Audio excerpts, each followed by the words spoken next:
Hi boys and girls, I'm Mrs. Betzhold and I'm a school nurse here in Bethlehem. And I want to remind you today about washing your hands. I know you know how to do this, and this year it's going to be really important. You're going to be asked to wash your hands extra. So let's remember how to do it. The water goes on. Get yourself some soap. And now you're going to do the washing all the way to a count of 20.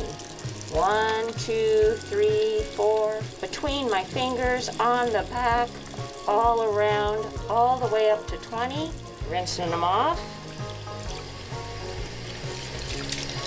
Here's the tricky part. Paper towel first.